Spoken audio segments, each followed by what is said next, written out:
Some bets are just more fruitful than others.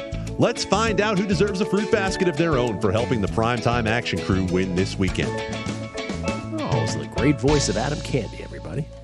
Star of the Ocho. The Ocho. Mateo, you're up first. Yeah, I first and foremost, I had a ticket. If you watched all last week, guys, I had what was a bad ticket on the Cowboys at minus 1.5, and also had the under in that game. Now, that one I was okay with. I was content with that one one way or the other, but a bad ticket on the Cowboys nonetheless. I want to thank Mike Zimmer for being allergic to playing to the strengths of his team and updating his offense for the year of 2021, and also not understanding that if you have success doing something, maybe you should just continue to do that thing as opposed to turtling up and going back into your blanket and your comfy zone. His little blankie is just running the ball into the line 2 times and then throwing on 3rd and long, and that's what he loves doing. And it allowed me to cash a ticket. I had no business cashing. They should have won that game. They marched, they played up tempo, they were passing the ball on early downs, all that in the first drive. They marched right down the field and score.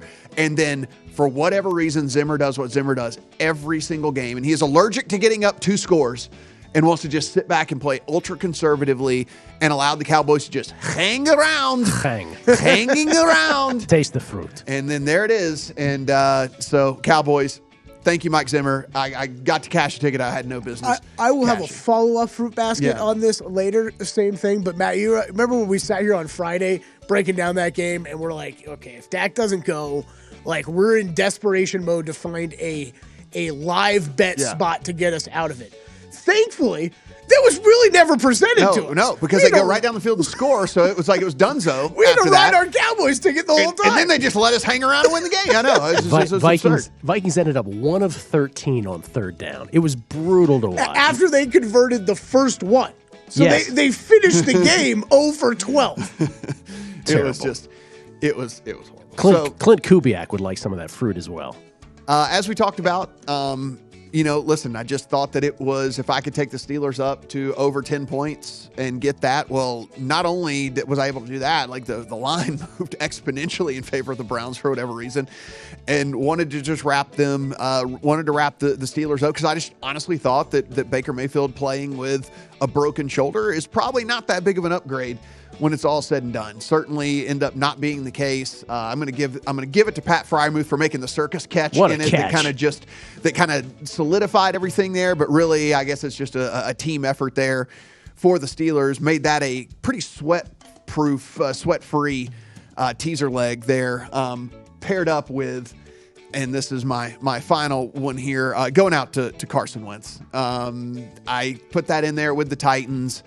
And honestly, that's another one that should have lost. I mean, I won a tiny bit of money this week, and I should have had a massive losing week. Like, just these teams bailed me out left and right. Like, just that should have been a loss.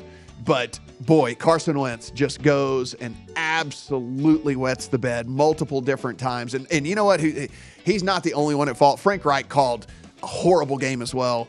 And he deserves a ton of blame in all this. But thank you also, Carson Wentz, for allowing me to get that one home. I'm part of the Carson Wentz fruit basket as well. And let me just say this. On guessing lines this morning with Chris Andrews, 1:33 left in that football game. 24-24, 1st and 10 at their own 8. Carson Wentz does the Jameis Winston Memorial whirling dervish. I'm going to put the ball in my other hand and just throw it up. And it was picked off. Which really ended up being, until they did the whole, let me just chuck the ball up in the air and draw a flag on the DB, which the Colts do fabulously well. But it ended up being not Elijah Moore, that's the other game, and Elijah Molden 2-yard interception return for a touchdown that made it 31-24 Tennessee. Chrissy called it this morning the worst interception, given the circumstance, that he's ever seen in decades of watching football. Yeah, you can make a case for it. Horrible.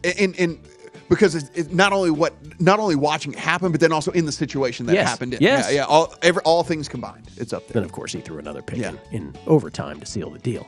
All right, fruit baskets also to Mike White and the officiating staff for the Jets-Bengals game yesterday. For those of us who didn't have the Bengals in Survivor, and I get it, I'm not through yet either. I got to endure tonight.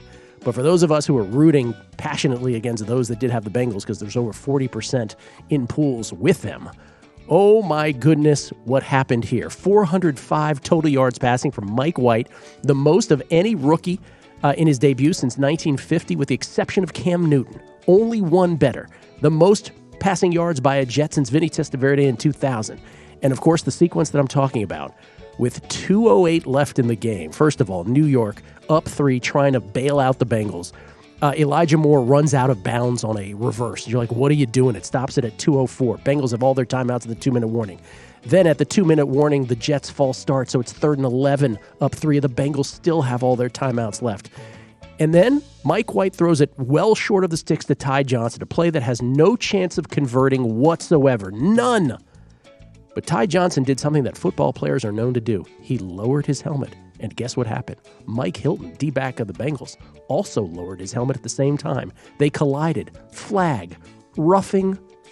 15 yards, helmet to helmet. You have got to be kidding me. One of the worst calls I've seen, and we've seen some real bad ones, but one of the worst calls I've seen, especially in that moment and all is going.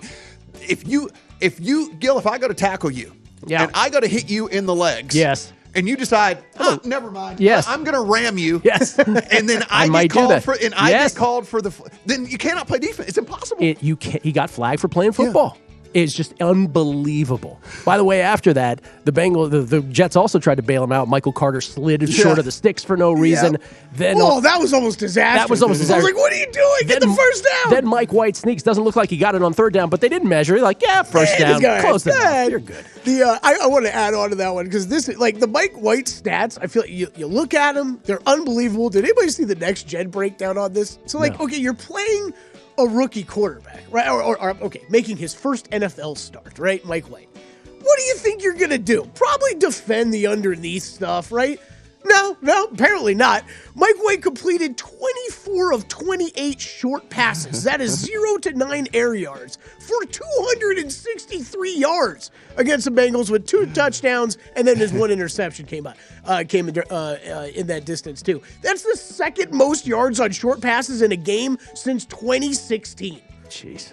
37 of 45. You didn't even make him air it out down the field. Yeah. He only had eight passes that didn't land in the Jets' hands.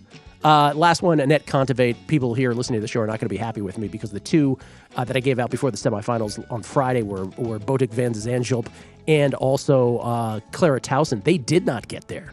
But Annette Contavate, which I did on my own later, did. So sorry, but I am sending her a fruit basket. She won both of her last 2 tournaments, and because of this late season streak, she ends up in Guadalajara for the WTA finals. Good for her. Kelley, you have any? Yeah, just one for me today. The little double one for the going back to that Cowboys-Vikings game. I mean, hard to not mention Cooper Rush. I mean, the guy he played well above expectations. Then you look at, talking about what Mike White did, look at what he did. I mean, you see Amari Cooper, CeeDee Lamb, both went over 100 yards. It's like, man, some of this offense didn't seem to, I mean, yes, it was obvious Dak wasn't out there, but like some of the yardage-wise, it's like they didn't really miss a beat too much with Cooper Rush on the field. So incredible job by him. Really just want to bring this down, though, to that last the last offensive possession by the Cowboys, and this is where Zeke gets a nod, where I'm thinking we're settling for a field goal here, Matt. Amazing. We're going to lose this in overtime. Zeke, flashes of old Zeke barreling through 4 tacklers to get a first down, setting up that fade pass from Rush to Cooper. And that was, I was blown away. I had watched that Zeke play 3 different times. I'm like, there are 3 guys that you broke tackles on, and 4 of them that should have had him down before the sticks and did not. So, really just that last drive, I think, really put us in the position to actually cash that ticket, man. Thank God we didn't have to go to overtime. Yeah, I thought for sure.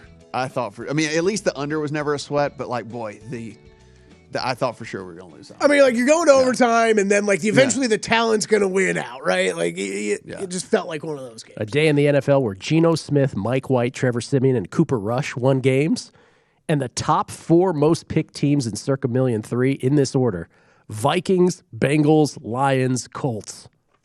There you go.